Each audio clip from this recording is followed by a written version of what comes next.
Okay, for number 38 on my homework, they're asking the same questions as the previous two problems. And I'll try to give you a different strategy for graphing, because my math lab was pretty annoying to me when I was graphing this. But for part A, we have to do the vertex. The vertex is located at x equals negative b over 2a. So you do have to remember that the value of b is the coefficient on the linear term, and in this case the value of a is a negative 1. So you just need to fill that into the little formula, and we get negative 5. We need to find the y value that corresponds to that. So we take that negative 5 and plug it into our original function. Okay, so all you need to do is take that negative 5 and plug it in for x. Okay. So we're going to get 25 with a negative in front of it, plus 50 minus 27. So that looks like it's going to be negative 2 to me. But remember, our vertex is an ordered pair. It's a point on a graph. So you got to write it in the proper notation. So parenthesis, negative 5, comma, negative 2. All right, now it's for part B. It asks to determine whether there is, it asks for the axis of symmetry.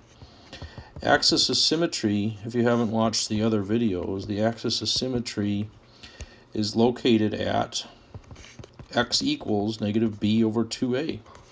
Well, we've already done that work, so the answer is x equals negative 5. And yes, you need to write the whole thing, x equals negative 5. You can't just write negative 5. For part C, again, if you didn't watch the other videos, this function had a negative leading coefficient. This had a leading coefficient of negative, which means this thing opens down. If it's negative in front, it opens down, which means it has a max. Okay, so you have to use your imagination. We have this parabola, opens down, and so this point right here is your vertex. This point right here is your maximum point.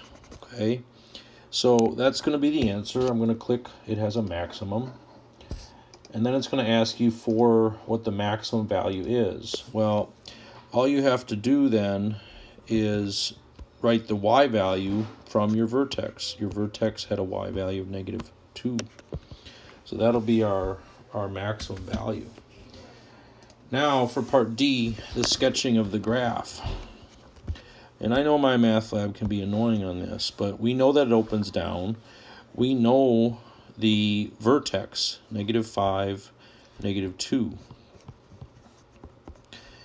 So we know this parabola has to open down. So another strategy is to pick another x value and plug that into your function. Because I was using the y-intercept before, well, there's no negative 27 on our graph.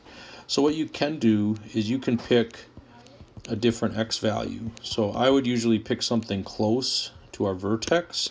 Remember, our vertex was at x equals negative 5, so I'm going to pick x equals negative 4 and plug that in to our original function. Okay, so that's another strategy. You don't have to use it, obviously, but I know trying to sketch these graphs on my math lab can be fairly frustrating. Trust me, I know. And so once you get to the other point, my math lab will help you draw the graph perfectly.